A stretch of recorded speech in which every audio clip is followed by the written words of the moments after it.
ሰላም ጤና ይስጥልን ክቡራን የዩቲዩብ ቤተሰቦች፣ የሰዓቱን አጫጭር መረጃዎች እየቀርብ ያለው እስከ ፍጻሜው አብራችሁን ቆዩ።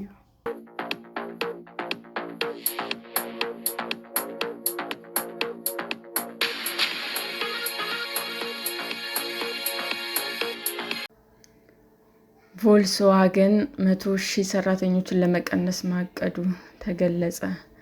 የጀርመኑ ግዙፍ መኪና አምራች ኩባንያ ቮልስዋገን ግሩፕ በዓለም አቀፍ ደረጃ 100,000 ሰራተኞችን ለመቀነስ ማቀዱን የኩባንያው ዋና ስራ አስፈጻሚ አረጋገጡ። ቁጥሩ ቀደም ሲል ከተገለጸው በሁለት እጥፍ የላቀ ነው። መኪና አምራቹ ቀደም ሲል በ2030 በጀርመን ወደ 50,000 ሰራተኞችን እንደሚቀንስ ገልጾ ነበር።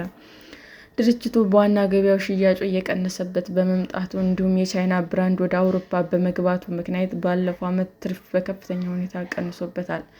በስፋት በተሰራጨና ለሰራተኞች የተላከ ማስታወሻ ላይ ዋና ስራ አስፈጻሚው ኦሊቨር ብሎም ድርጅቱ ወጪዎች ከሌሎች ተፎካካሪ ቢዝነሶች ጋር ሲወዳደር 20 በመቶ መጨመሩንና ይህንን መቀነስ እንደሚፈልግ ገልጸዋል። ይህም በጠቅላላ በዓለም 50,000 ሰራተኞች ይቀንሳሉ ማለት እንደሆነ አስረድተዋል። ምን ያህል ማስተካከያዎች አስፈላጊና ተጨባጭ እንደሆኑ ለማወቅ አሁን ላይ ሁሉንም ብራንዶች፣ ኩባንያዎችና ቀጠናውን እየገመገምን ነው ብለዋል። በጣም ውጤታማና ቀልጣፋ መሆን አለብን፣ ወጪያችንንም መቀነስ አለብን ሲሉም አክለዋል። ዋና ስራ አስፈጻሚው ጨምረው ኩባንያው ከዚህ ቀደም የመዘጋት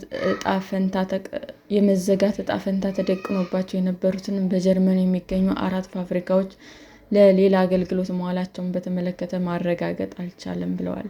በዚዩኪያው እና በኤምደን የሚገኙ 2 ፋብሪካዎች የኤሌክትሪክ መኪና ለማምረት የሚያገለግሉ ሲሆን በሃኖቨር እና በኔካርሱሉም ከሚገኙ ሌሎች ፋብሪካዎች ጋር ሲነጻጸሩ የስራ ማስኬጃዎች ውድ እንደሆኑም ተደርጎ ይታያሉ።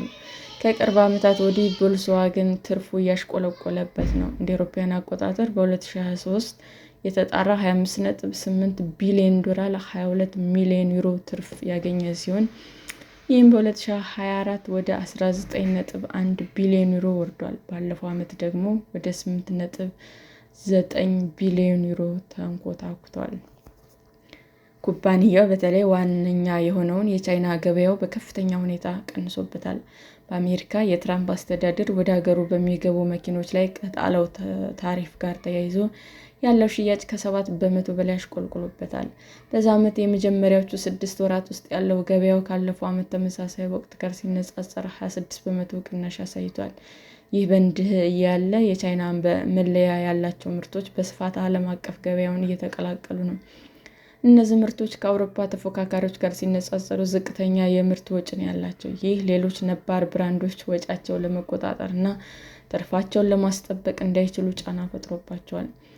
በ2024 በስራ ማቆም አድማ ዛቻ ምክንያት ቮልስዋገን ከጀርመኑ የንግድ ማህበር ሚቱል ጋር በ2030 ማህበራዊ ኃላፊነትን ከግምት ባስገባ መልኩ 35,000 ሰራተኞች እንደሚቀንስና ሌሎች 15,000 ሰራተኞች ደግሞ በሌሎች ምርቶች ለመቀነስ ከስምምነት ደርሶ ነበር። እቅዱ አሁንም ውይይት እየተደረገበት ነው። የሰራተኞቹ ተወካይና የድርጅቱ ኃላፊዎች የሚሳተፉበት የቮልስዋገን ቦርድ ስብሰባ ከመደረጉ አስቀድሞ ባለፈው ሳምንት በመላ ጀርመን በቮልስዋገን ተቋማት ሰፊ ተቃውሞ ተካሂዷል። አንዳንድ የዘርፉ ተንታኞች ቮልስዋገን ሆን ብሎ 100,000 ሰራተኞችን እንደሚቀንስ በይፋ ያስታወቀው እንደ የመደራደሪያ ስልት እንደሆነና ቁጥሩ አነስተኛ ሊሆን እንደሚችል ለኤኤፍፒ አስተያየታቸውን ሰጥተዋል። ሰላም ጤና ይስጥልን ውድ የዩቲዩብ ቤተሰቦቼ እንዴት ናችሁ? አዲስ ጀማሪ ነኝና ሰብስክራይብ ያደረጋችሁ አበረታቱኝ። አመሰግናለሁ። የዩቲዩብ አድማጮቻችን ለሰዓቱ ያቀረብኩላችሁ አጫጭር መረጃዎች ይህንን ይመስል ነበር። በሌላ መረጃ እስክንገናኝ ሼር፣ ላይክ፣ ሰብስክራይብ እንዲሁም ቢቀርብልን የምትሉት መረጃ ካለ ኮሜንት እያደረጋችሁ ቸር ቆዩን።